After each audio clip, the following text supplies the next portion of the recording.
शर्मा जी, एक आतंकी की पत्नी राहुल गांधी से मदद क्यों मांग रही है?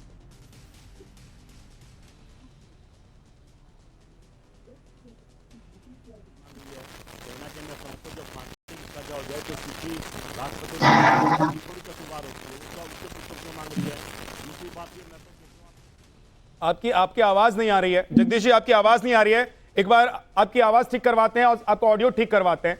अवनीश जी, क्यों राहुल गांधी से एक आतंकी की पत्नी मदद मांग रही है? प्रधानमंत्री नरेंद्र मोदी को चिट्ठी क्यों नहीं लिखी गई, या फिर ऐसे किसी व्यक्ति को चिट्ठी क्यों नहीं लिखी गई जो 370 के विरोध में है, जो आतंक के विरोध में है, जो पत्थरबाजों के विरोध में है, जो टुकड़े टुकड़े गैंग के खिलाफ है?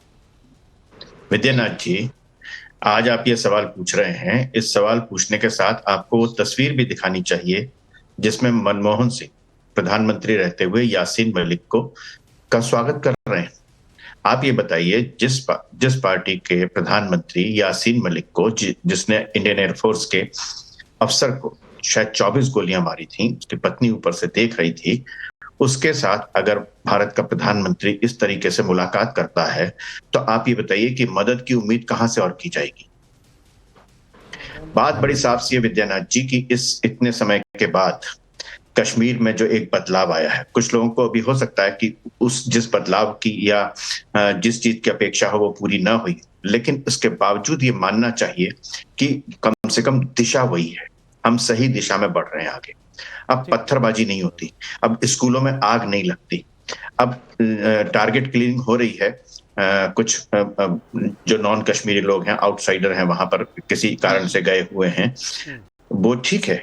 ये आतंकवाद का इसमें कोई दो राय नहीं कि इसको भी समाप्त करना ही होगा। और वहां पर जिस तरीके से 1990 से पहले जो स्थितियां थी, जिस तरीके से वहां पर कश्मीरी हिंदू और बाकी के लोग, कश्मीरी लोग जो रहते थे, वो इकट्ठे रह पाए, लेकिन इस सब में एक पूरी की पूरी एक पीढ़ी लग जाती है पूरा तैयारी करने में। 5 अगस्त 2019 के पश्चात जिस समय धारा 370 हटी, उसके पश्चात, और ये काम बिल्कुल स्विच ऑन और स्विच ऑफ के तरीके से नहीं हो सकता। ठीक है, वहां के लोगों की मेरा सवाल मानसिकता जगदीश जी से पहला यही था कि एक आतंकी की पत्नी जो देश विरोधी गतिविधियों में शामिल रहा हो, उसकी पत्नी राहुल गांधी के पास मदद मांगने के लिए क्यों पहुंच रही है, चिट्ठी क्यों लिख रही है? उसको क्यों लग रहा है जगदीश जी कि राहुल गांधी संसद में उसकी आवाज बनेंगे, यासीन के लिए खड़े होंगे, उसके लिए न्याय की मांग करेंगे? देखिए झा साहब, आप तो बहुत अच्छे पत्रकार है, चिट्ठी वो लिख रही है, सवाल तो उससे होना चाहिए। मैं तो ये कहना चाहता हूं, जब फांसी की सजा होती है, लोग राष्ट्रपति को चिट्ठी लिखते हैं, तो राष्ट्रपति थोड़ी कसूरवार होती है। और रही बात दूसरी, अभी अवस्थी जी कहते हैं कि पत्थर मारने बंद हो गए, ये बंद होगा, वो बंद। एक बात भूल के बोलने, आतंकवादी भी बंद हो गए, हमारे जवान भी मरने बंद हो गए। अवस्थी से इस बात को भूल गए। 370 वापस आ जाएगा तो आतंकवाद बंद हो जाएगा। पत्थरबाजी जो बंद हुई है, क्या आपको लग रहा है कि फिर से पत्थरबाज एक्टिव नहीं हो जाएंगे? 370 पर तो चुप्पी साधी हुई है आप लोगों ने। और मैंने जो आपसे सवाल पूछा जगदीश जी, मेरा सवाल सीधा था कि राहुल गांधी से ही मदद राहुल गांधी से ही मदद मांगने की वजह क्या आपको लग रही है? और क्या आपको लग रहा है कि आपकी पार्टी इस मुद्दे पर यासीन मलिक की मदद करने वाली है या नहीं करने वाली? भाई विद्यानाथ सागर जी, आप तो इतने बड़े पत्रकार हैं, अब उसने चिट्ठी लिख के जवाब तो वही देगी ना। मोदी से क्यों नहीं चिट्ठी लिखी या लिखवाई गई, ये तो जांच का विषय है। आप लोग क्या विचार कर रहे हैं जगदीश? हम क्यों देंगे? हम किसी आतंकवादी का साथ क्यों देंगे? आप लोग यासीन मलिक को आतंकवादी मानते हैं? सोचते भी क्यों हैं राहुल गांधी के बारे में? हाँ, नहीं, हम क्यों आपने बात आतंकवादी की करी है? अब ये तो कोर्ट तय करेगा आतंकवादी नहीं है। आपने कहा कि आतंकवादी, चार्जशीट दाखिल हो चुकी है उसके खिलाफ। एनआईए ने चार्जशीट में उसे बताया देश विरोधी काम कर रहा था। आतंकियों के नाम पर फंडिंग, कैसे गुमराह करते हैं देश को? आतंकियों के नाम पर जगदीश जी कह रहे हैं, जगदीश एक तो आतंकवादी कह रहे हैं, आतंकियों के लिए फंडिंग हो रही थी, आतंकियों के लिए फंडिंग हो रही थी, उसमें वो शामिल था। ये देश विरोधी काम नहीं है क्या? आपने मुझे कहा, आपने मुझे कहा कि राहुल गांधी की आतंकवादी की बीबी चिट्ठी लिख रही है, तो हम क्यों उसकी मदद करेंगे? ये तो कोर्ट तय करेगा, कानून है, संविधान हमारे देश में। अगर वो आतंकवादी हो तो फांसी दे देंगे। मोदी जी क्यों जेल में रखे बैठे उसे?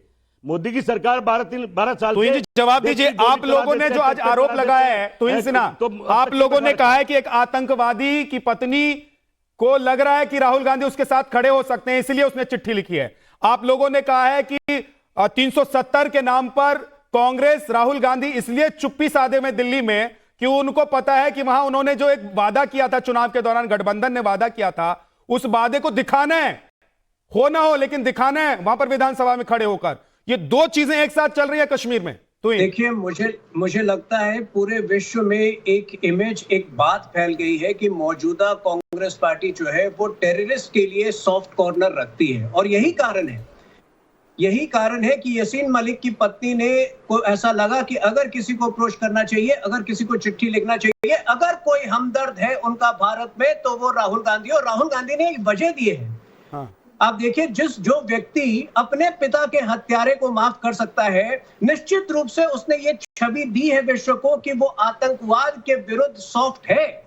जो व्यक्ति जब ब्रैम्पटन में मंदिर पर हमला होता है उस पर चुप्पी साध लेता है, जब हिंदुओं पर उत्पीड़न होता है बांग्लादेश में उस पर चुप्पी साध लेता है, तो निश्चित रूप से उस व्यक्ति ने पूरे विश्व को ये इमेज ये दिया है, ये मैसेज दिया है कि वो इसको मैसेज दिया है कि वो आतंकवाद के खिलाफ विशेष रूप से सॉफ्ट है। लेकिन मैं दूसरी बात कह रहा हूँ, दूसरी बड़ी बात बीच में मत कहिए, तरीका सरकार और हिंदू मारे जा रहे हैं। ये जम्मू कश्मीर का असेंबली नहीं है जहां पर अराजकता फैला सकते हैं। एक एक करके झूठ सुनते रहे हम। देखिए, मैंने पहले भी कहा है कि जब नेशनल कॉन्फ्रेंस और कांग्रेस पार्टी एक साथ आई है, राहुल गांधी ने कहा था पूरे कश्मीर में खुराफात फैलाने की मंशा से साथ आई है। और एक बार फिर एक नंबर बैठ के झूठ बोलना शुरू कर देते हैं। एजेंडा साफ नजर आ रहा है। एक तरफ नेशनल कॉन्फ्रेंस पूरे असेंबली में ये रेजोल्यूशन लाती है कि आर्टिकल 370 दोबारा बहाल आए और बहाल हो, और दूसरी तरफ आतंकवादियों की पत्नी जो है वो राहुल गांधी को गुहार करने लगती है। मैं वापस लौट कर आता हूं, लेकिन मैं एक चीज जानना चाहता हूं।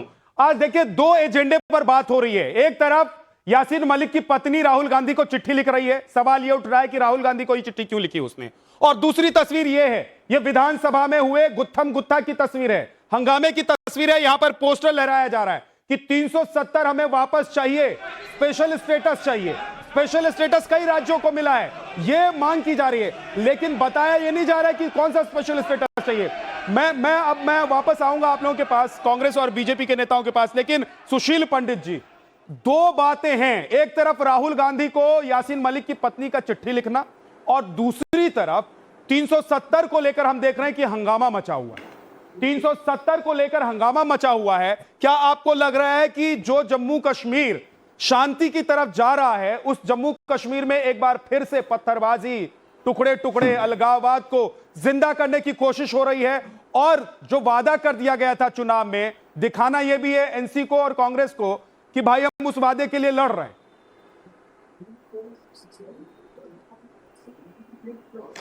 धन्यवाद विद्या जी। कश्मीर में अब ढाक के 3 पात वाली कहावत सिद्ध हो रही है।